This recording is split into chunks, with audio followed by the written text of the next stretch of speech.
3、2，没有办法，真的没有办法。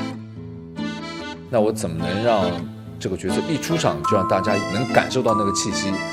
这次你尽全力了吗？我当时做演员很直白的就是歌唱不下去了，没事可干了。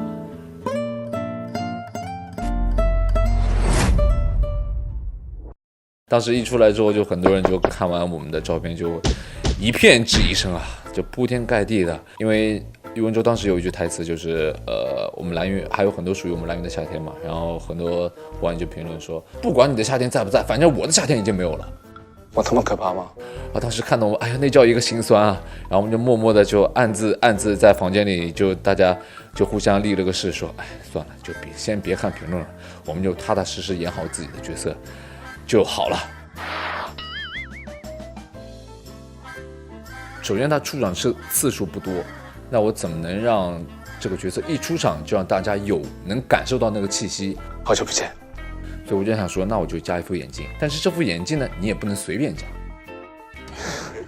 就还有就是呼吸器哮喘，这个也被好多人吐槽。他说，就很多网友就说喻文州是蓝屿战队的核心，他内心坚如磐石，我比你们还清楚。我就是刻意这么做的。为什么这么做呢？其实每个角色都会有每个角色的成长阶段，也有一个成长过程、成长期。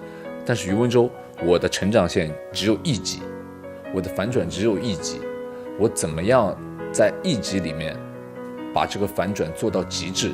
所以我必须得给这个角色加困难度。他不是轻轻松松就可以做到反转的。大家会觉得喻文州就那个时候可能他做一些训练啊，或者是什么样，他根本就不需要，他就非常淡定的去打就好了。那不好意思，那这个角色如果这么演的话，可能大家完全会记不住。我也是拿那个呼吸器作为一个支点嘛，因为比较直观嘛。放下心结之后，我就直接把呼吸器扔到垃圾桶里，包括那些细节全是自己加的。我想的最多的是，不光让书粉接受，而且让不认识喻文州或者是没有看过小说的人也能够接受这个角色。所以这是我要跟书粉道个歉，没有办法，真的没有办法。蒋龙就不说了，因为太熟了。有吗？我觉得杨洋老师确实第一次跟他合作，然后我觉得他非常认真，而且非常认真。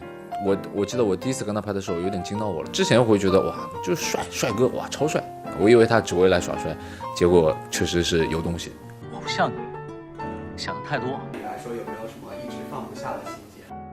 唱歌吧，还是蛮想唱歌的，对。想，太想了。你说，其实离开舞台那一刻，就嘴上说着，哎，释然了；嘴上说着，哎，我已经该做的都做了，就没有后悔了。但那其实都只是表面的，就说而已嘛。就那首歌就练了3个月左右，但其实舞台上并没有说表现的100%。向前跑，迎着冷眼和嘲笑，生命的闪耀，不坚持到底怎能感到？调整这个心态，我基本上从去年就开始了，就整整花了1整年的时间，想好要做这个事情，然后迈出那一步，结果还真的就迈了一步，就发现到悬崖了。那当时就知道是以踢馆的形式吗？不是上场前导演来到后台告诉我们说，今天你们4个人是以踢馆的身份，并且如果踢馆失败的话直接淘汰。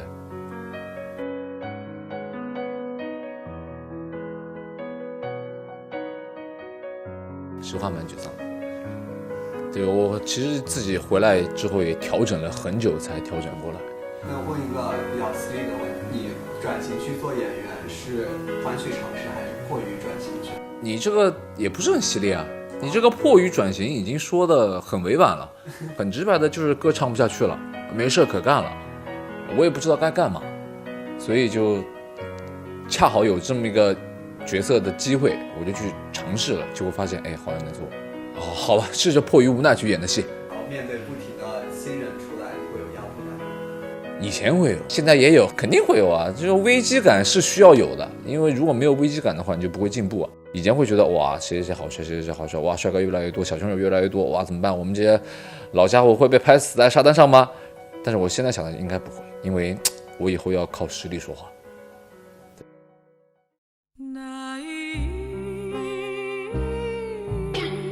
搞错了，再来。老要聊这30岁这个事情，怎么了？顾耀明比我还老呢，他肯定在骂我。你不提的话就没有，你一提的话我有点焦虑了，30岁了。没有说明白真正的大火，这个也没有告诉你。以前小的时候会一直想，哇，我们土哥都做了那么多年了，还不红，为什么？